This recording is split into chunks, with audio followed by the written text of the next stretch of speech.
Halo Sobat Digital, balik lagi di DigiCast, Peduli Digital Podcast. Di seri kali ini kita masih bermitra nih ya sama Kuliah Indonesia.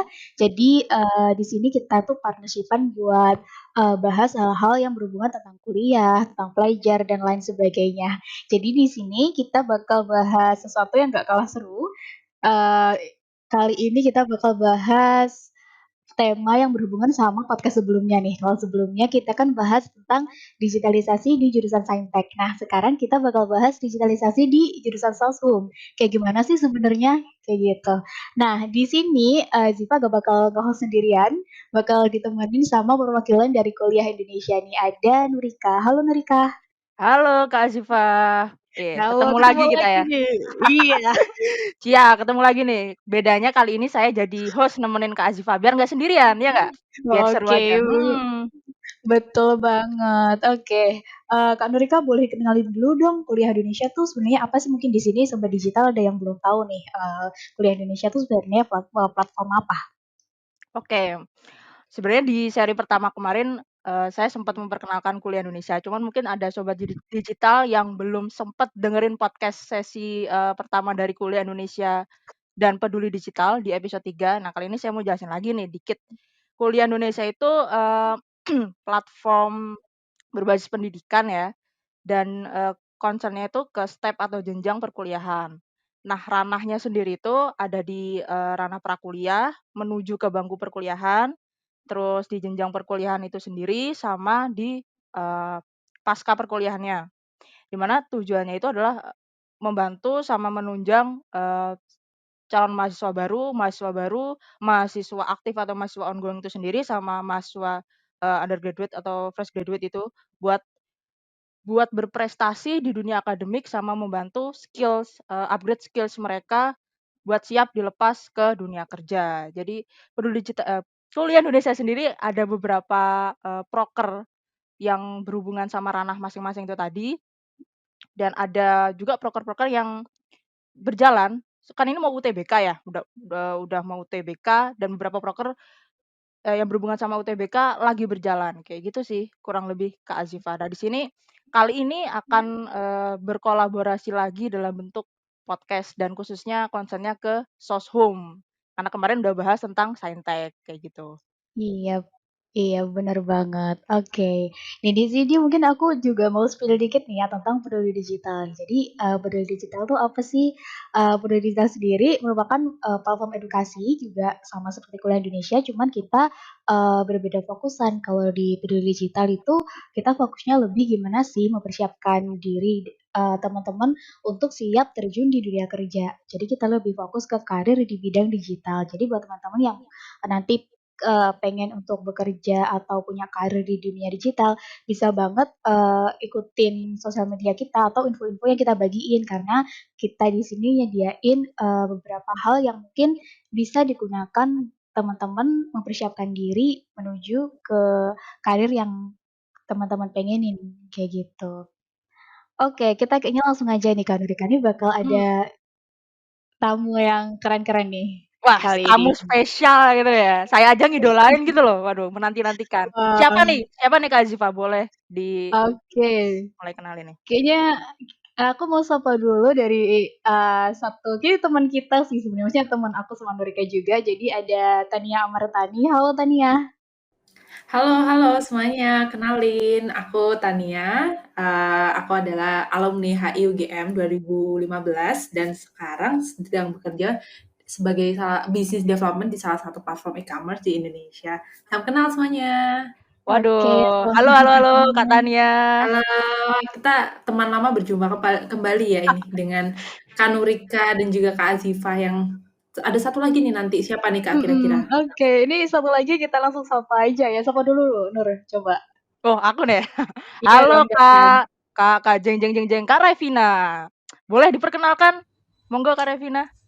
Halo, Jurusan halo rekan-rekan semua. halo. Kenalin, aku Revina Meika Najma.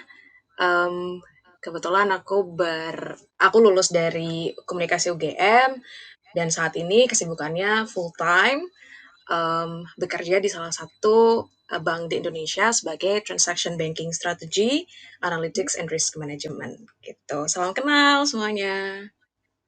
Oke, salam kenal teman-teman yang udah gabung di sini. Kabar baik ya hari ini ya? Selalu baik dong, dan harus selalu baik. Dan Oh, semangat juga Baik-baik. pastinya dong.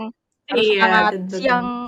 Siang hari ini harus semangat buat bahas topik selanjutnya. Oke, tadi Kak Revina sempet sama katanya perkenalkan diri dari UGM ya, UGM. Wih, keren banget nih. Sama tadi kayak kerja di bank kayak gitu ya. Nanti kita bakal ulas di belakang lebih detail, gitu kan ya, Kak Azifa? iya, bener banget. Nah, karena berhubungan tema kita kali ini kan berhubungan dengan jurusan Soshum nih, dan kita juga udah datengin teman-teman kita yang berasal dari jurusan Soshum. Jadi info yang kita dapetin nih bakal apa ya istilahnya bakal kredibel lah, bakal uh, muncul langsung atau disampaikan langsung oleh teman-teman yang memang mengambil jurusan Soshum. Kayak gitu. Oke, kayaknya ini Kak Nurika bisa langsung deh. Ada yang ingin Oke, ditanyain dulu bisa. nggak di awal nih? Oke, tadi kan udah denger ya, Kak Tania sama Kak Revina itu sebenarnya basic-nya itu di non-saintek ya, di IPS ya kalau SMA dulu ya bilangnya ya. Dan Iya, kuliahnya betul. juga bidangnya Soshum. Oke, saya mau ngulas dikit di masa-masa SMA-nya. Kenapa sih dulu itu milih jurusan IPS dan kuliahnya sendiri kenapa nggak linjur gitu, lurus-lurus aja di Soshum? Kepo nih, dari Kak Tania dulu mungkin. Gimana tuh, Kak? Kenapa dulu Boleh.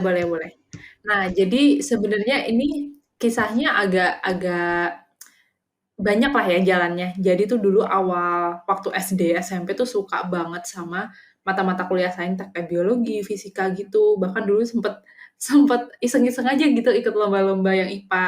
Nah, cuman dari pas waktu SMA, tiba-tiba tuh kayak ada terbersit suatu cahaya gitu. Isinya adalah suatu pesan kayak, ini nih ada kerjaan yang namanya diplomat, ada kerjaan yang namanya duta besar. Nah, dari sini kayak jadi kepikiran, emang kalau jadi diplomat harusnya kuliah di jurusan apa sih? Dari situ mulai cari-cari, terus ternyata ada yang namanya hubungan internasional. Nah, dari situ kayak udah mikir deh, ya udah aku mau jadi diplomat, aku mau jadi duta besar, dan kayak nggak mau gitu sia-sia belajar biologi, belajar fisika, belajar kimia kan. Mohon maaf kayaknya agak ribet ya kalau untuk orang-orang seperti saya, kalau hitung-hitungan aja kayak banyak ngantuknya. Jadi lebih baik ya udah kita fokus aja di sosiologi dan juga ekonomi ya. Mohon maaf kan saya beda ya dengan Kak Nurika yang bisa dibilang, aduh hebat loh, banget deh kalau urusan matematika dan IPA-nya. ampun Terus ampun ampun dari ampun situ ampun, kok akhirnya jadi ke saya nih? memutuskan, Hmm? akhirnya di situ kayak oke, aku fokus di di IPS aja, terus abis itu udah fokus juga pengen masuk ke HI. Jujur dulu udah mikir gini juga sih, kalau aku nggak keterima di HI kayak udah nggak nyiapin alternatif lainnya, jadi kayak whatever happens, apapun yang terjadi harus tetap masuk HI gitu sih. Wow, keren banget, memotivasi sekali. Jadi intinya, pengen jadi diplomat, akhirnya milih IPS dan udah kayak udah ada rancangan lah ya dari bangku sekolah itu mau kemana, jadi masuk ke IPS yang nggak ngikut-ngikut teman-teman yang lain mungkin ya, yang masuk IPA kayak gitu. Kak Revina sendiri nih, gimana nih? Apakah sama mungkin, apa istilahnya, alur alur takdirnya atau ada yang beda dari Kak Revina? Monggo monggo. Iya, secara general sih sama ya, by choice Hmm? juga untuk masuk IPS gitu. Cuman, kalau dari Tania itu tadi dapat enlightenment-nya itu waktu SMA, kalau dari aku tuh Hmm? sebetulnya sudah mulai sejak SMP. Jadi karena SMP sudah suka, MC, nge-MC, terus suka nge-host juga, jadi akhirnya kayak keterusan juga nih sampai SMA gitu. Nah pas SMA kayak pengen tahu nih kira-kira kalau kalau apa, MC, host itu biasanya jurusan yang lebih linear tuh masuknya kemana sih gitu dan akhirnya, milih untuk masuk komunikasi gitu dan sama sih kayak Tania juga, secara singkatnya, waktu milih komunikasi itu bener-bener pilihannya cuma satu, komunikasi. Jadi kalau SNMPTN itu, nggak lolos di komunikasi UGM, ya nanti akan masuknya di SBMPTN gitu. Pokoknya apapun kayak kayak Tania tadi, apapun yang terjadi pokoknya harus masuknya komunikasi UGM gitu. Mau lewat jalur apapun pokoknya harus komunikasi UGM gitu. Wah, keren sekali, keren. Anak-anak muda itu butuh namanya idealis gak sih? Iya gak sih? Butuh motivasi-motivasi kayak gini. Jadi kayak udah terplanning dari SMA dan akhirnya milih IPS lalu masuk ke jurusan Soshum ya di perkuliahan. Oke, Kak Azifah gimana? Mungkin ada tambahan atau yang mau Oke. ditanyakan sehubungan dengan itu? Weh, Oke, formal ditanyain. sekali. Oke, ya kita ini aja ya kayak ya diskusi kita ya. Sebenarnya Asik. aku kepo juga sih kan ya kayak yang kita tahu lah di masyarakat kita sekarang tuh walaupun mungkin tidak sebesar dulu tapi masih ada stigma ya apa ya kayak yang kita tahu lah kayak stigma kalau misalnya milih IPS entar gitu kayak gitu loh kan biasanya tuh ada tuh kayak gitu jadi akhirnya kita yang dulu mungkin pengennya IPS akhirnya nggak jadi nih milih IPA gitu salah satunya aku dulu juga akhirnya nggak jadi ambil IPS tuh gitu kan karena ya ada beberapa hal pertimbangan lah mungkin dari orang tua dan segala macam kayak gitu tapi Hmm. menurut Revi sama Tania sendiri ketika udah menjalani nih karena ketika udah menjalani dan memilih jurusan IPS dan Soshum tuh kayak gimana sih sebenarnya apakah stigma itu misalnya bisa dibilang benar atau ternyata justru malah kayak sebaliknya kayak gitu mungkin bisa dari Revi dulu kali. Oke, sebetulnya kalau dilihat waktu kita masuk kuliah ya, pas kita berbaur dengan teman-teman lain seangkatan tuh ternyata juga sebenarnya banyak teman-teman yang memang sudah masuk IPS by choice gitu waktu SMA-nya. Jadi mereka sendiri sudah sadar bahwa mimpi mereka ke depan itu apa dan mereka apa namanya straight to the line gitu, straight dengan path itu gitu. Jadi kayak mungkin seperti apa yang dibilang Tania tadi memang ya kalau memang sudah tahu apa tujuan ke depannya ya saya akan lebih baik fokus ke situ gitu dengan mungkin mempelajari hal-hal yang lebih linear seperti mungkin ekonomi, sejarah dan lain-lain gitu daripada memang harus apa namanya apa ya dulu namanya cross path ya apa sih Eh, silang jurusan ya kalau Kayak nggak salah lintas ya jurusan gitu ya. lintas Lintas jurusan jurusan gitu iya ya. betul. Linjur ya, linjur kali ya lintas Gitu dan jurusan. Oke, oke. linjur Hmm. betul jadi memang challenge-nya itu yang paling utama ada di orang tua sih sebetulnya dan memang cara kita untuk bernegosiasi dan juga bisa menyampaikan informasi-informasi yang penting ke orang tua tuh itu perlu banget sih. Jadi waktu-waktu SMA, waktu milih jurusan itu sih yang paling kayak challenge untuk bisa mendapatkan hati orang tua itu yang paling berat sih memang waktu itu. Gitu. Oh, Oke, aku setuju sekali sih sama pernyataan terakhir itu. Kalau dari Tania gimana Tan? Nah, kalau dari aku, sebenarnya kalau dari segi orang tua lebih ke support aja sih ya, kayak terserah, yang penting kamu tahu apa yang kamu lakukan. Nah, cuman kalau dari diri aku pribadi sendiri, ya namanya mindset orang-orang pasti mereka, ya memang sih nggak bisa dihindari ya kalau sampai sekarang pun orang mikir, "Ah, kan Sosum nanti kerjanya jadi apa? Jadi ini doang," gitu.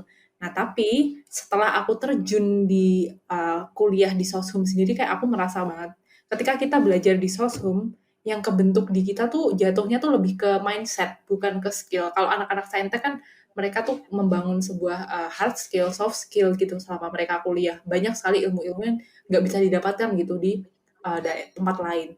Nah, meanwhile kalau yang Soshum ini yang kebentuk tuh adalah mindset apa ya?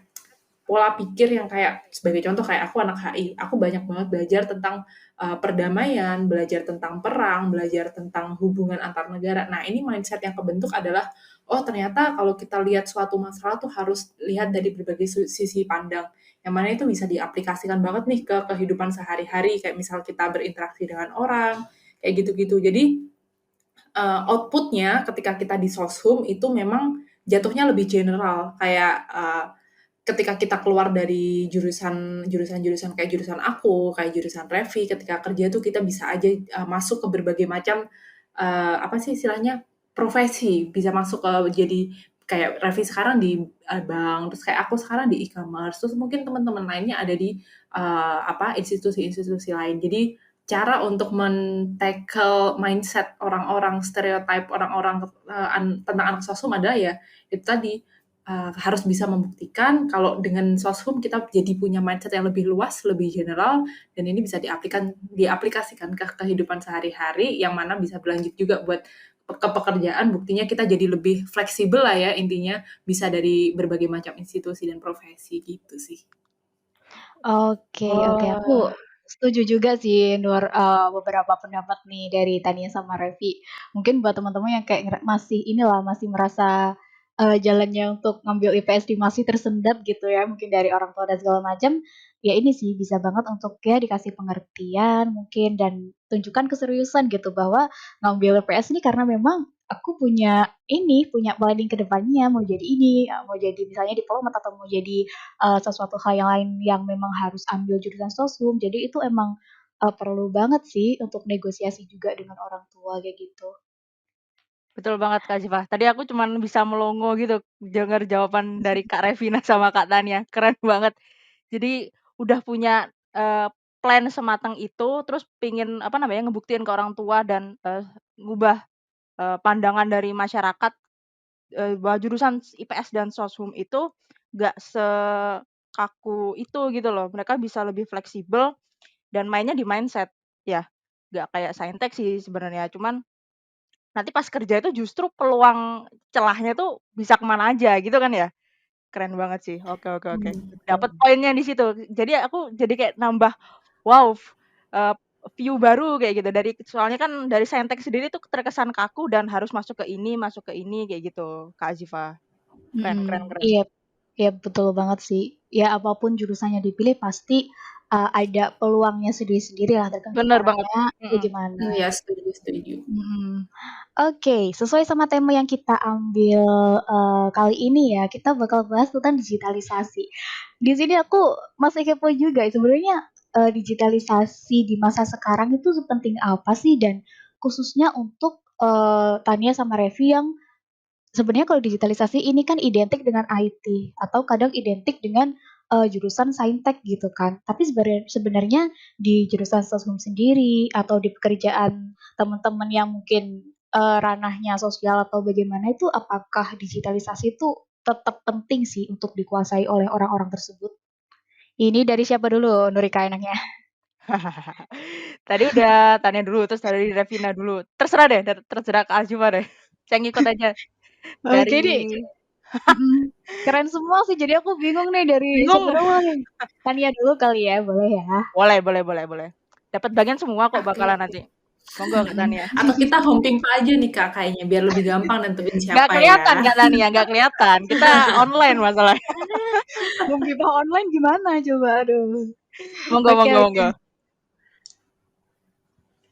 Nah, jadi untuk digitalisasi kalau ditanya penting atau enggak, jawabannya penting dan pasti penting. Nggak akan ada istilahnya kayak, "Apa sih digitalisasi itu nggak penting lah di kuliah, di pekerjaan itu."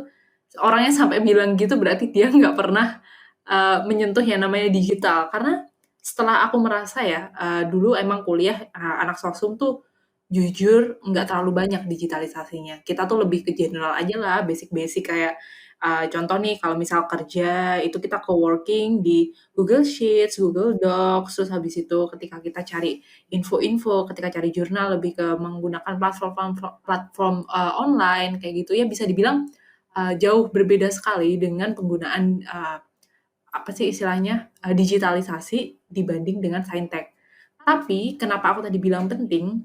Karena setelah kita kerja itu kayak bener-bener kerasa banget gitu bedanya, kerasa banget keteterannya ketika kita nggak belajar dan nggak memaksimalkan penggunaan digitalisasi selama kuliah, terus tiba-tiba waktu kerja yang di mana sekarang semua serba digital, apalagi di masa pandemi gini ya, Mhm. semuanya WFH harus bisa digital, itu tiba-tiba agak bingung gitu kayak harus mulai belajar dari awal lagi, harus banyak lah ya yang harus perlu dikejar gitu dibandingkan dengan teman-teman saintek yang mungkin lebih jauh familiar dengan hal-hal yang sifatnya digital. Jadi kalau dibilang penting atau enggak, pasti penting sih, apalagi untuk generasi-generasi zaman sekarang. Oke.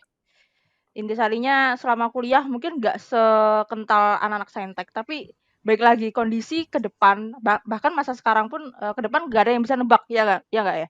Jadi harus Betul menguasai betul. digital, penting banget buat dikuasain, apalagi ke depan itu kita nggak tahu deh, perkembangan digital itu sedahsyat apa kayak gitu kan. Kalau kita leha-leha dan nggak nyiapin apapun di masa sekarang, bisa dipastikan ke depan nggak tahu deh kita bisa selamat atau enggak. Jadi apapun jurusan dan apapun bidangnya, digitalisasi penting untuk dikuasai. Oke, keren Kak Tania. Kalau Kak Revina mungkin mau nambahin atau punya pandangan lain, bisa ditambahkan. Monggo, monggo.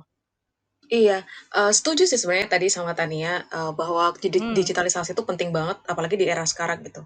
Karena memang basically, Gen Y dan juga Gen Z sendiri, itu kan kita born to be digital savvy ya. Jadi kita emang dari lahir aja udah kayak, mungkin udah, ngelihat ada HP dan lain sebagainya gitu, yang kita akhirnya, terbentuk jadi digital savvy banget nih orang-orangnya gitu. Jadi, untuk mengikuti tren yang ada sekarang, ya kita mau nggak mau ya paham betul tentang digitalisasi gitu. Dan dengan tren sekarang juga segala sesuatunya itu bergerak cepat gitu. Jadi kayak tentang big data, apalagi mungkin Tania ya yang paham banget tentang big data gitu karena berkecimpung di dunia e-commerce gitu.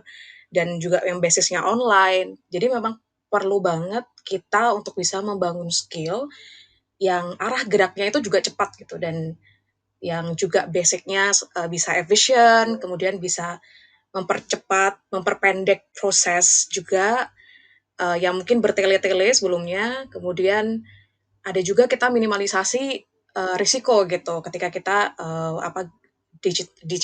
kita pakai digital tools gitu ya. Jadi kita bisa meminimalisasi adanya risiko-risiko mungkin seperti human error, dan kemudian kita juga bisa saving cost sih yang paling kerasa gitu. Jadi dengan adanya digital tools kita terbantu sekali apalagi untuk bisa, saving cost untuk, mungkin production cost dan lain sebagainya gitu. Gitu sih. oke. Jadi intinya digitalisasi ini nggak mandang bidang ya, dan dia penting banget buat itu minimalisir risiko sama saving cost tadi ya Kak Revina ya? Oke, masuk Betul sih, betul. masuk itu mhm mhm. Kalau Kak Azifah, menurut Kak Azifah gimana tuh? Atau ada tambahan lain? Atau setuju-setuju aja nih sama Kak Tania sama Kak Revina? Kalau dari aku pribadi, aku setuju banget sih. Setuju banget karena sebenarnya kalau menurut aku selama ini aku lihat ya perkembangan digitalisasi sendiri sekarang kayaknya udah enggak apa ya, udah enggak menjurus ke satu kelompok gitu, gak cuman kayak buat orang saintek atau orang sosum doang, justru emang sekarang tuh kayaknya teknologi dikembangin untuk umum gitu. Jadi kayak semua orang tuh bisa pakai untuk ya tujuan utamanya kan untuk memperingan kerja kita, kemudian kita itu bisa lebih efisien gitu dalam ngerjain sesuatu. Sebenarnya tujuannya kan itu kan, jadi lebih mempermudah pekerjaan manusia. Jadi bener banget sih aku juga setuju banget sih sama pernyataan yang dari Revi dan Tania juga tadi. Siap, mantap. Oke. Kira-kira mau bahas apa lagi tuh? Tadi habis digitalisasi di sosumnya, mungkin Kak Azifah ada kekepoan-kekepoan lain yang mau ditanyakan sama Kak Tania Ini sama Kak Revina? ini kayaknya yang kepo aku terusnya dari tadi. Lah aku tuh sebenarnya kepo, cuman mendahulukan Kak Azifah Atau aja. atau mending kita aja yang kepo, nggak apa-apa kok. Aduh, aduh, aduh, Wah, aduh. jangan dong, kan temanya Jangan sosum ya, nih. tamunya kalian, jadi kita harus kepo-keponya ke kalian. Tuker Oke, role oke. kali ya, sekali-sekali ya, Tan ya? Boleh ya, tukeran aja ya.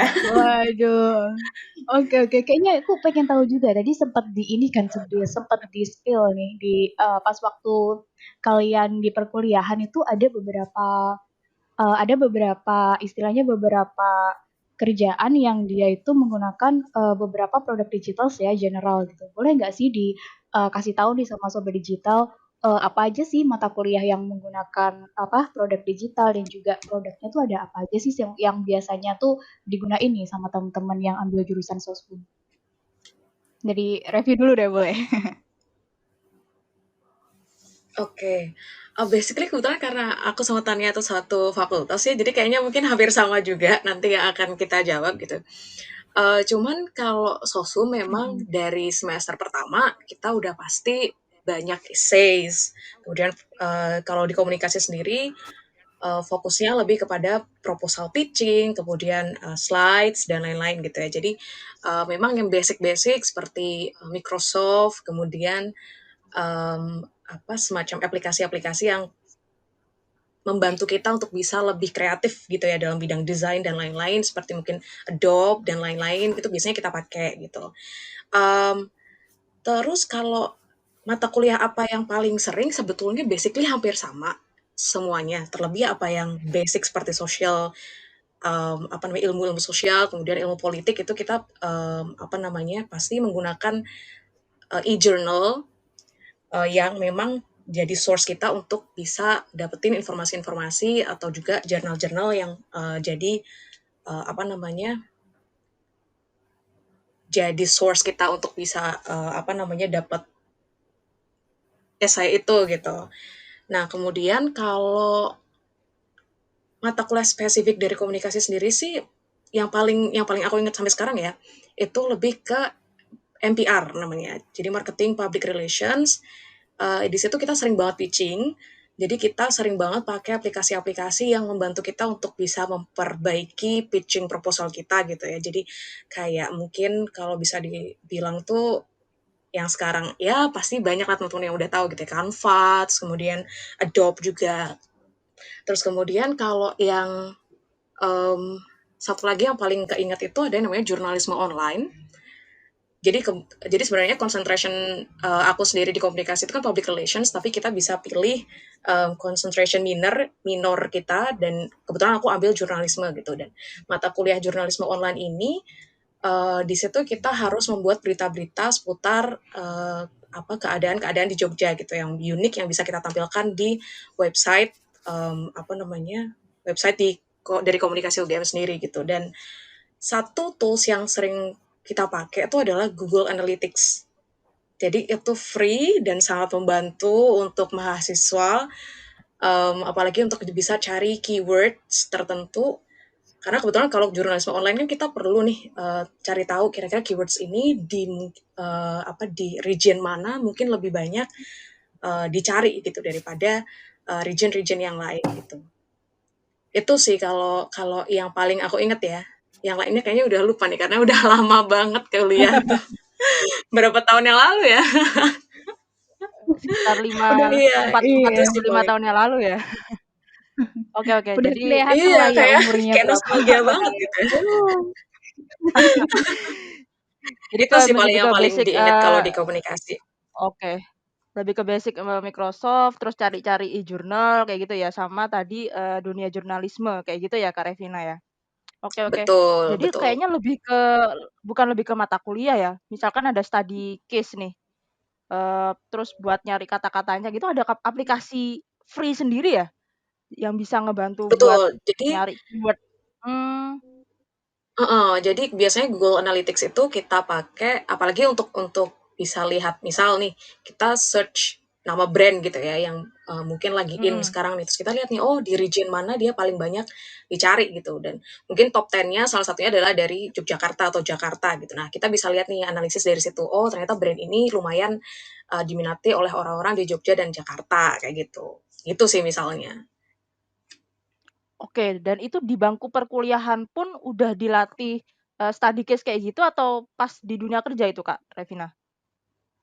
Di kuliah, karena kebetulan dunia Di kerja, kuliah? Oh. sama sekali tidak ada, arah ke situ gitu. Jadi memang itu kebetulan sudah lumayan kita, sudah kita mulai aplikasikan waktu waktu kita ini sih, waktu kita kuliah gitu. Karena itu free sih, jadi kayak Mmm. bisa kita gunain gitu. Oke, oke, oke.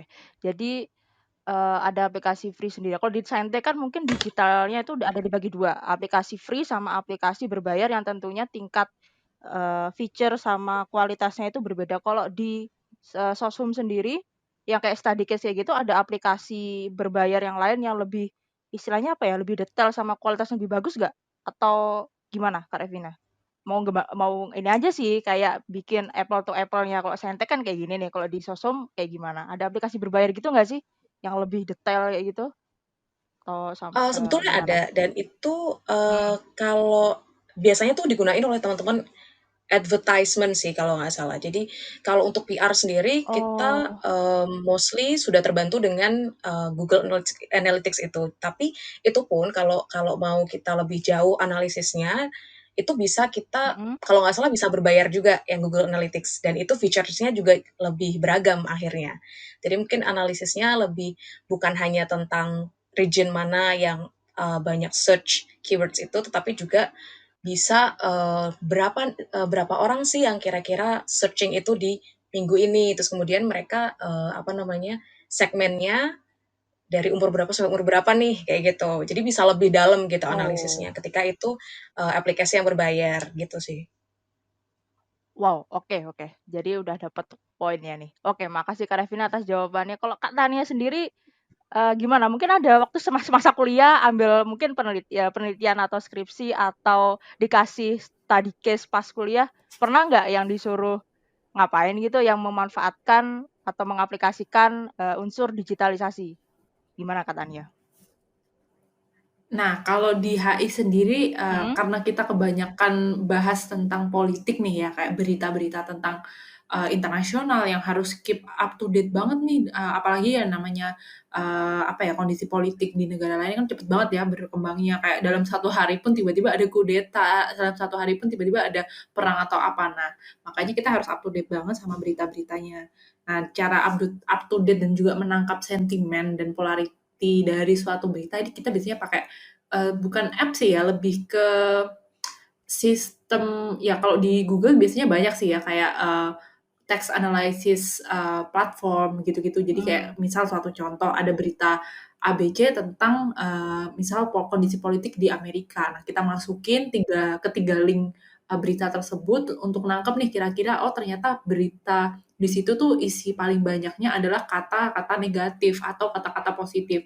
Nah, ini sering banget sih biasanya dipakai sama anak-anak HI untuk menangkap suatu sentimen dari berita-berita yang udah yang ada di publik saat ini kayak gitu. Cuman untuk aplikasi secara spesifiknya jujur nggak ada karena kita nggak sering ganti-ganti nih kayak kadang pun di text analysis platform yang satu hasilnya bisa beda dengan text analysis platform yang lain. Jadi kayak bisa dibilang kita harus berkali-kali lah ya makainya biar mendapat hasil yang paling akurat kayak gitu sih Kak. Oke, berarti di HI itu lebih ke politik dan, tadi ilmu komunikasi lebih ke jurnalisme ya, dan sebenarnya hampir sama kayak misalkan kita searching kata yang trending atau enggak kayak cari hubungan antara artikel satu ke artikel yang lain kayak gitu ya mungkin ya? Dan nggak ada aplikasi Iya, betul khusus betul. spesifik yang kayak anak IT ataupun anak saintek yang, istilahnya aplikasi yang kita tinggal pakai terus masukin data dan seterusnya gitu, tapi kita pakai apa tadi ya, Google Analysis ya? Oke. Jadi saya dapat view baru nih, itu dari dunia kuliahnya ya. Kak Azifah mau kepo lagi atau saya yang Iya. mau kepo selanjutnya? Berarti aku Saya masih ini sih, keterusan kepo nih. Gimana kalau Kak Azifah? nggak Ada apa-apa. yang mau Kalau aku sendiri tuh kayak ini sih, kayak ngerasa kan aku sama Nurika ini dulu ambil saintek ya, kayak ngerasa nggak sih bedanya Nur kayak beda banget gitu loh. Kita kalau saintek tuh kayak bener-bener kayak yang kita strict banget kan dengan banyak aplikasi, banyak software, kemudian banget, heeh. kayak gitu. Jadi kita mungkin secara apa sih penerapan yang ya tadi lah kayak nyari keyword apa segala macem, justru kita mungkin bisa dirasa jarang kecuali pas waktu skripsi.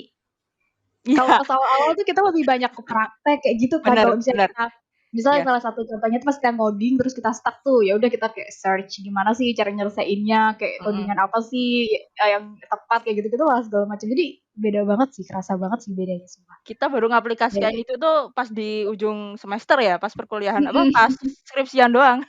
Mungkin nyari jurnal atau enggak yang lagi nyari topik yang lagi, trending itu apa, kayak gitu sih. Kalau di pas perkuliahannya tuh lebih ke kaku banget, ini harus pakai aplikasi Iya, ini, kayak gitu. karena emang kita basic-nya logik ya mungkin. Betul. Jadi memang heeh, harus memang ya gitulah, lebih harus kaku sih, memang beda sih. Bener banget sih yang dikatakan teman-teman tadi bahwa memang sosum ini membentuk mindset itu bener sih, bener banget sih, bedanya memang di situ gitu.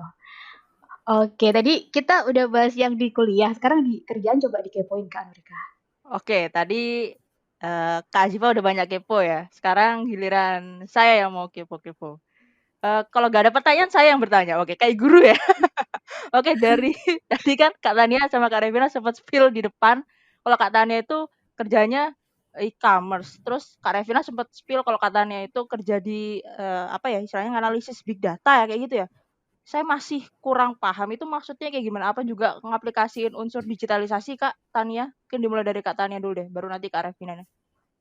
Gimana? Oke, thank you. Nah, jadi sebenarnya kalau kerjaan sih jujur, aku sekarang di e-commerce memang, tapi Mhm. sebelumnya ini aku kerja di, platform, news aggregator dan sosial media, yang pasti bisa dibilang ini ya tingkat digitalisasinya tuh udah yang kayak semua pasti paling mentoknya lah, itu jadi kayak, waduh ini agak berat juga ya dari background HI yang nggak pernah belajar tentang digitalisasi sama sekali, tiba-tiba harus terjun ke dunia yang digital banget. Nah, makanya ini jujur agak keteteran ya, tapi setelah masuk di dunia kerja, banyak banget ternyata digitalisasi yang bisa kita mulai sebenarnya bisa mulai belajar gitu waktu di zaman kuliah. Tapi kayak aku kasih contoh sedikit ya, kalau yang di e-commerce itu betul sih kayak big data itu jadi kayak lebih ke untuk menganalisa kira-kira suatu bukan satu user ya, dalam suatu periode tertentu itu pengguna-pengguna yang ada di e-commerce tertentu ini lebih suka belanja apa nih, terus habis itu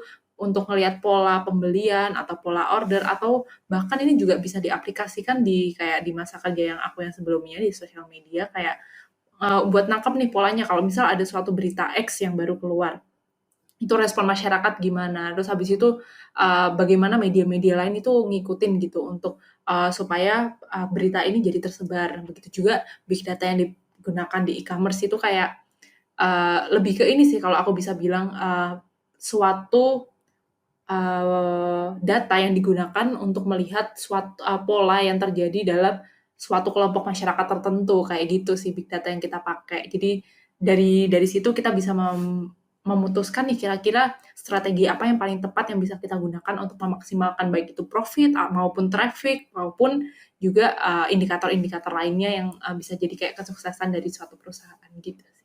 Wow, oke. Berarti intinya bidang yang digeluti Kak Tania sekarang di pekerjaan yang pekerjaannya sekarang itu kental banget sama namanya yang digitalisasi ya. Padahal jurusan sebelumnya adalah HI. Jadi nggak menutup kemungkinan misalkan jurusan sebelumnya kayak bergelut tentang HI, politik, di pekerjaan pun bisa apa istilahnya ya, dapat posisi yang bisa mengembangkan potensi kita atau kemampuan yang lain kayak gitu ya Kak Tania ya? Iya, betul betul Hmm. sekali. Kayak gimana ya, aku bisa bilang tuh digital tuh digitalisasi jangan dianggap sebagai suatu hambatan gitu, tapi Hmm. anggap digitalisasi itu sebagai suatu, bentuk bantuan kita untuk bisa jadi kerja lebih baik lagi. Jadi kalau misal nih teman-teman, mungkin yang dari kuliahnya Saintek atau kuliahnya, Sosum yang bener-bener nggak pernah nyentuh digitalisasi, tapi pas kerja tiba-tiba dapet digitalisasi, ya anggap itu sebagai suatu sarana yang membantu untuk memaksimalkan kerja aja gitu. Jangan anggap itu sebagai,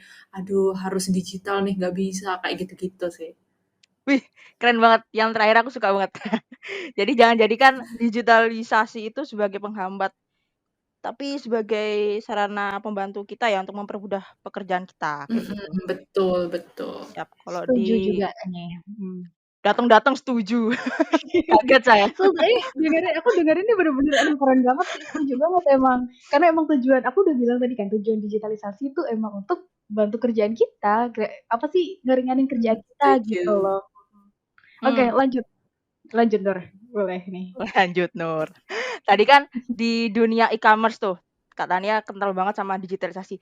Kepo lebih mendalam tuh ke Kak Revina. Tadi spill di depan itu kerja di suatu bank. Nah, spill banyak dong. Tadi kan di depan spill dikit, sekarang spill banyak. Gimana tuh Kak Revina? Ada unsur digitalisasinya nggak? Bekerja di posisi atau jabatan atau posisi yang sekarang? Iya, kalau ditanya apakah ada digitalisasi, pasti ada sih. Cuman memang, Hmm.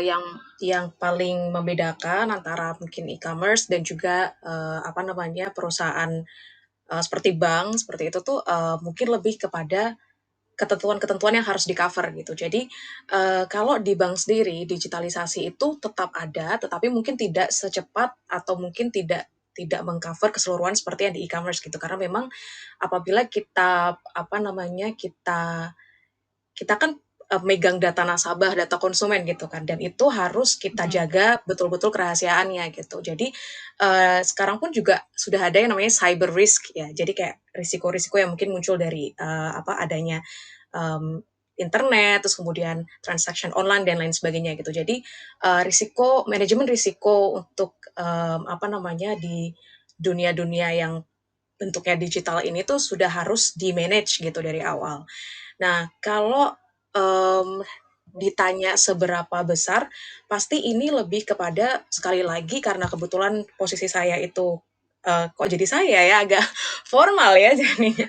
Jadi posisi aku sendiri itu lebih kepada strategi, analytics dan juga risk manajemennya. Jadi mengcover kebetulan bagaimana juga kita memanage risiko dan kemudian kita bagaimana nih cara mengolah data juga, behavioral analysis dari konsumen yang kemudian bisa kita convert ke dalam pembuatan strategi gitu ke depannya. Nah, jadi yang paling kerasa adalah bagaimana kita bisa melihat behavioral analysis dari nasabah yang akhirnya kita bisa jadi insight untuk kita menentukan strategi-strategi ke depannya gitu. Jadi kalau ditanya itu tadi sih, kalau ditanya sangat perbedaan yang mencolok antara e-commerce dan juga bank itu lebih kepada tingkat digitalisasinya yang mungkin akan sedikit berbeda gitu arah coveragenya gitu sih paling. Siap. Iya, betul, setuju banget sih sama Kak Revi.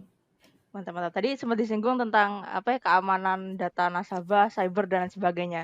Kak Azifa, kayaknya ranahnya Kak Azifa nih buat ngomentarin. Gimana tuh Kak Azifa? Di IT kayaknya saya sempat lihat-lihat postingan ataupun bootcamp dari Peduli Digital sering bahas kayak gitu tuh. Apakah sama yang dimaksud sama Kak Revina dan di Peduli Digital, cyber dan sejenisnya? Saya kurang paham sih. Kayak gimana tuh Kak Azifa?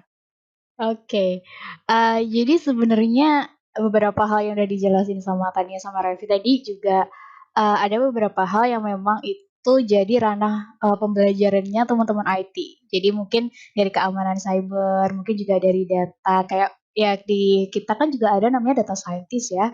Data scientist itu kan salah satu fokusannya IT juga gitu. Nah di situ sebenarnya gimana ya kita kayaknya sekarang tuh di ranah karir atau pekerjaan tuh kita udah benar-benar kayak kolaborasi gitu nggak sih antara analis dan juga teman-teman IT itu kayak udah sesuatu yang apa sih kalau kerja bareng tuh klop banget gitu karena kalau misalnya kita kalau misalnya kita bikin suatu hal kayak gitu ya misalnya di e-commerce atau di bank itu kan pasti juga butuh salah satu sisi di keamanan data, keamanan kayak transaksi atau segala macam. Nah, itu kan juga sesuatu yang dikerjakan oleh teman-teman IT juga kan. Dan juga misalnya ada aplikasi dari e-commerce, kemudian ada aplikasi mungkin mobile banking dari sebuah bank kayak gitu-gitu kan juga salah satu ranah pekerjaan IT juga. Jadi sebenarnya kayaknya dari podcast kita kali ini tuh yang pengen kita tekanin adalah mau ambil jurusan apapun tuh kita bisa kerja bareng gitu loh di karir kita nanti. Jadi kayak nggak mandang saintek, nggak mandang sosum, tetap bisa ke depannya tuh tetap kita bisa jadi sesuatu yang pastinya bermanfaat dan kita juga bisa sukses gitu dengan belajar di bidang digital kayak gitu sih. Setuju banget sih. Setuju aja ya saya. Oke. BTW aku kok baru sadar ya, kita ini cewek semua loh podcast kita kali ini tuh. Ah, masa? Oh iya. Iya, karena Maret kemarin ada Women's International Day, terus kemudian April sekarang kita ada Hari Kartini. Oh iya. Jadi mungkin betul. Iya, Ini kan sebagai pertanda sudah waktunya wanita itu waktunya untuk berkarir, untuk belajar digital gitu. Nggak ada hambatan untuk wanita itu belajar, iya nggak sih? Wah, ya, setuju. Jadi gerakan feminisme nih kita. Kayaknya nanti boleh deh kita bikin segmen baru kayak gimana sih cewek itu kalau misalnya di karir. Wah, ini Wih, Nanti keren. sih, Bisa. Tungguin Bisa. aja. Jadi apa enggak nanti? Kita godok dulu lah ya. Jadi apa enggak?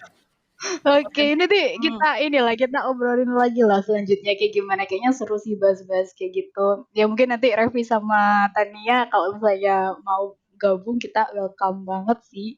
Kalau misalnya mau bikin segmen kayak gitu lagi. Iya, Wah, tinggal siap-siap. calling-calling Kita nunggu aja. callingan nih malah nih. Siap. Nurika siap calling ini ya. Nurika udah siap pasti. Siap. Oke lah.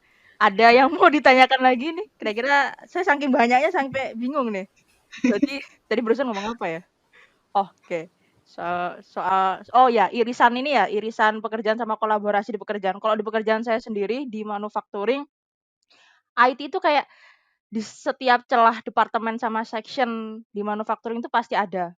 Bahkan di departemen proses pun itu ada section apa ya istilahnya? Section tersendiri itu judulnya digital apa gitu. Jadi sampai ke setiap departemen misalkan proses, project dan lain sebagainya itu ada section sendiri namanya IT apa gitu. Jadi sangat memungkinkan banget kalau eee digital itu bisa berkolaborasi ke semua bidang. Contohnya tadi di pekerjaan saya kayak gitu. Kalau di Kak Azifa sendiri kan kerja di ini di mana, Kak? Saya belum kan kepo-kepo ke Kak Azifanya belum nih, kalau saya udah dari situ. Ini narasumbernya siapa? Dikepoin siapa? Gitu. Loh nggak apa-apa, Oke. jadi kalau kita ini aja, kasih bukti-bukti gitu loh. Jadi, Oke. di tempat saya kayak gitu, kalau Kak Azifa kan di ini ya, transmisi apa itu, Iya, aku di sebuah transmission engineer di oke, salah satu televisi nasional sih. oh gitu. Mhm. Oke, siap. Ada lagi yang mau ditanyakan? Weh, kayak presentasi. Kenapa jadi gitu? Oke. Kayaknya kita bahasnya udah seru banget sih dan aku yakin juga kita di sini yang lagi diskusi secara langsung dan juga sobat digital atau teman-teman yang lain yang lagi dengerin podcast kita kali ini dapat banyak banget sih insight baru ya. Mungkin buat teman-teman yang masih galau nih mau milih Saintek atau Sosum atau IPA atau IPS kayak yang gitu dengan dengerin podcast ini semoga bisa dapat inilah tercerahkan gitu lah ya, bisa dapat ilham jadi tahu mau pilih yang mana. Oh iya. Oke, ini mhm, Bener Kak Ziva, eee, aja gimana? jadi inget besok tuh hari pertama UTBK gelombang 1 kan, dan masih ada kesempatan UTBK gelombang 2. Pasti masih banyak sekitar setengah masa, pejuang SBMPTN UTBK yang masih galau pilih jurusan, Saintek ataupun Soshum kayak gitu kan. Mungkin basic-nya dia, apa namanya itu, pinter di IT kayak gini, tapi apakah harus masuk ke IT? Apakah bisa masuk ke jurusan saintek non IT? Apakah bisa di Sosum? Kayak gitu kayaknya cocok banget buat dengerin podcast kita kali ini. Jadi bisa ngebantu inilah ya ngasih insight kira-kira kuliah nanti jurusannya kira-kira milih yang mana. Masih ada kesempatan di UTBK gelombang 2. Itu aja sih. Tadi Yap, cuma mau ngasih pesan itu. iya bener banget. Ini karena kuliah Indonesia berkecimpungnya lebih di ini ya, ke teman-teman salah satunya ke teman-teman yang persiapan UTBK juga ya. Betul banget. Oke, ini kayaknya kita udah menuju ke segmen terakhir ya. Karena kita udah bahas banyak banget hal tadi, mungkin dari Tania dulu ya, ada pesan-pesan nggak buat sobat digital yang lagi dengerin podcast kita kali ini?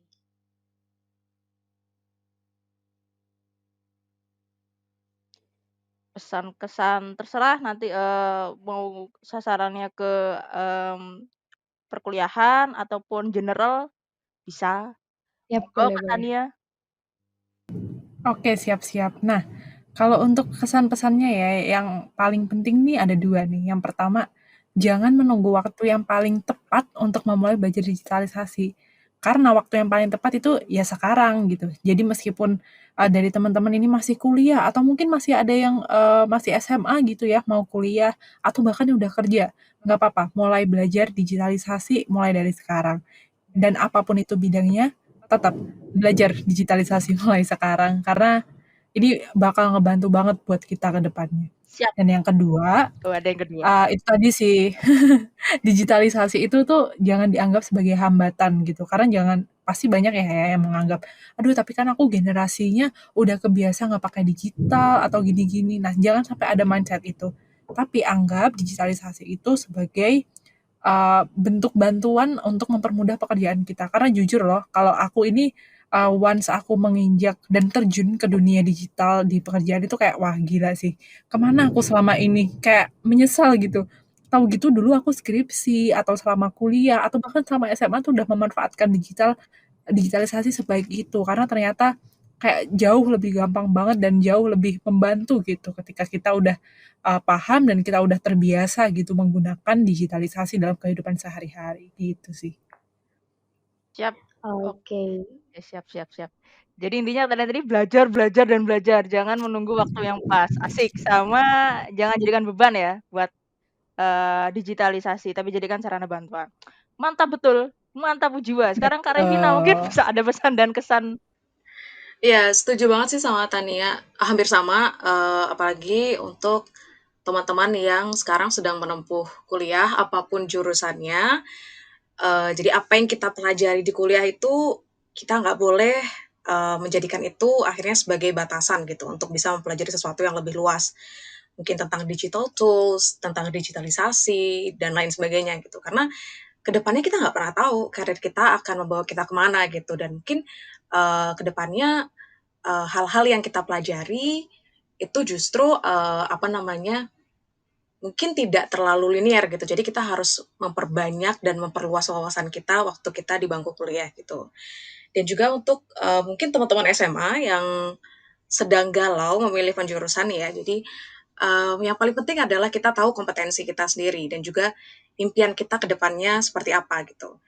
Once kita sudah tahu kompetensi dan juga impian kita seperti apa, kita bisa nih langsung sampaikan ke orang tua, kemudian kita negosiasikan, kita ambil hati mereka supaya mereka itu paham dan akhirnya mendukung dan mensupport apa yang kita pilih pada saat itu. Karena ridho orang tua itu sangat penting gitu untuk sekolah dan kemudian kuliah dan akhirnya sampai kita kerja dan sebagainya gitu sih.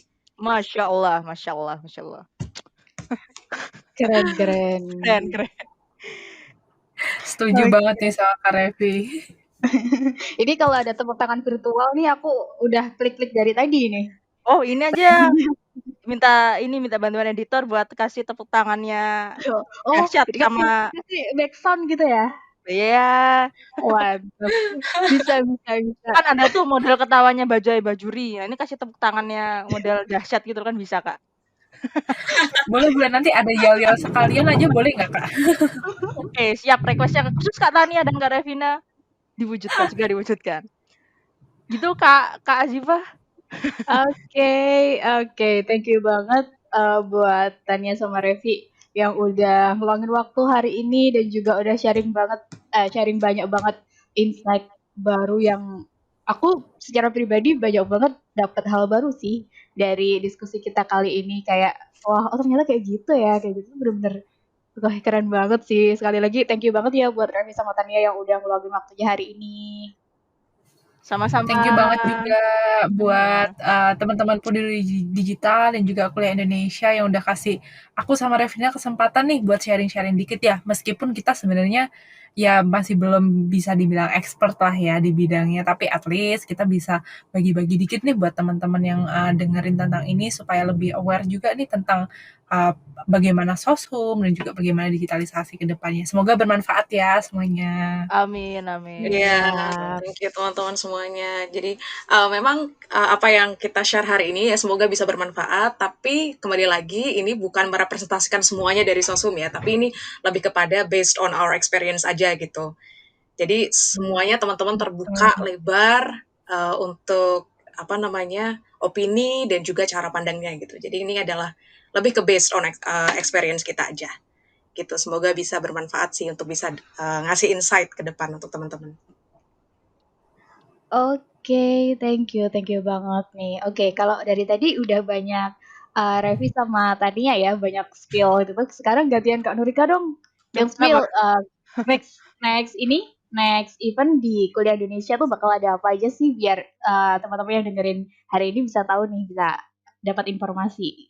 Oke, giliran saya yang spill-spill. Nanti bayar ini nggak, royalti nggak kalau numpang promosi di sini? Enggak ya? Nanti ada sesuatu lah kita bahas di belakang layar ya. Waduh, belakang layar. Oke, jadi untuk kuliah Indonesia, event terdekatnya itu bulan habis hari raya sih kayaknya. Nanti masih digodok dulu. Kan selama ini tuh event webinar sama kelas itu lebih ke keteknikan ya. Keteknikan sama pengenalan jurusan dan secara teknikal. Kalau ke depan bakal ada tentang cara penulisan karya tulis ilmiah yang dimana tuh kalau saya dapat banyak keluhan ya, banyak pertanyaan dari DM IG sama Twitter, wah asik, sok artis banget, yang pingin dia diajarin atau pengenalan tentang karya tulis ilmiah.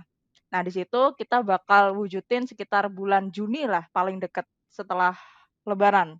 Ditunggu aja eventnya, sama mungkin setelah itu bakal dibuka kayak mini kelas dari karya tulis ilmiah, mentoring, coaching, dan lain sebagainya. Ditunggu saja. Sudah, Kak Azifa. Oke, kalau misalnya mau dapat info paling update bisa follow di mana, Kak? Kalau untuk kuliah Indonesia? Sebentar, mana ya? Oh ya, @kuliah_Indo. Itu akun official account dari Kuliah Indonesia. Ini apa nggak spill sekalian akun Instagramnya Kak Tania sama Kak Davina? Kalau misalkan ada yang mau tanya-tanya langsung ke DM Instagram mereka berdua. Biar lebih ini deket aja. Gimana Kak Azifa? Gimana, boleh nggak nih? Oh nggak usah ya? Boleh dong, boleh. Nggak apa-apa Kak, nambahin follower ya, hitung-hitung. Tania. Nggak bercanda. Bercanda. Serius juga nggak apa-apa. Apa nih mungkin IG-nya kan biasanya tuh banyak tuh ada adik tingkat. Kalau saya sendiri banyak yang justru nanya-nanya itu karena malu di kolom komentar postingan Kuliah Indonesia, akhirnya nanyanya tuh ke DM IG-nya Kuliah Indonesia atau IG saya malahan. Jadi penuh itu. Mungkin Kak Tania sama Kak Revina bila mana ada yang mau kepo-kepo bisa menghubungi kemana gitu, apa WhatsApp sekalian, nggak usah ya ke IG mungkin ya. IG Aduh, aja nanti boleh. kalau WhatsApp jangan ketumpuk sama kerjaan Kak, maaf. Sama privacy ya. Ini aja zaman pandemi udah takut nih, bukan privacy sih, lebih ke kayak takut aja gitu. Kalau selama kerja buka-buka WhatsApp tuh udah deg-degan, aduh kerjaan apa nih. Jadi Iya takutnya sama. nggak kebales. Iya sama. Aduh, nanti buka season berikutnya lah kita gosip-gosip tentang kerjaan ya. Boleh. Ya, tadi IG-nya jadinya apa Kak Tania sama Kak Revina? Mungkin bisa di-spill. Catat ya teman-teman ya. At apa tuh? Tania dulu mungkin. Boleh kalau dari Oke. Kalau dari aku @Tania Martani, TANIA MARTHANI gitu. Oke, siap. Tania Amar. Oke, siap. Kalau Kak Revina?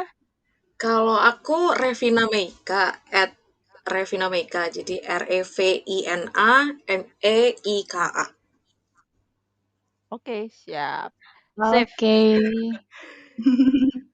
Nanti pas kita posting podcastnya bisa kita tag juga sih ya. Jadi biar lebih ini tinggal klik aja nanti teman-teman yang dengerin podcast kali ini bisa kepoin di IG Kuliah Indo atau di IG-nya Peduli Digital.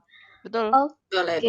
Tadi kan udah di spill dari Kuliah Indonesia, sekarang gantian ya dari Peduli Digital. Jadi dari Peduli Digital sendiri kita bakal ada event rutin sih mulai sekarang. Pertama pastinya podcast ini yang bakal kita update tiap bulannya. Kemudian kita juga ada free webinar, kita ada online course, kemudian kita juga bakal ada short bootcamp. Nah, short bootcamp sendiri ini kita rencanakan untuk rutin sebulan sekali kita ada short bootcamp, dan next kita bakal ada bootcamp juga. Jadi tetap nantikan info-info terbaru dari Peduli Digital.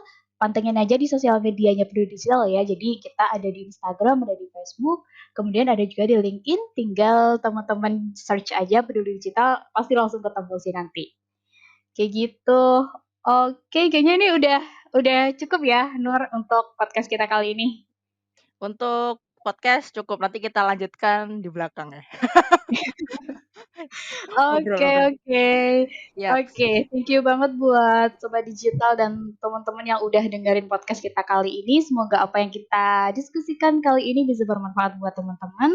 Dan juga jangan lupa nantikan kolaborasi kita selanjutnya. Nanti tinggal tunggu aja di sosial media Kuliah Indo atau di Peduli Digital.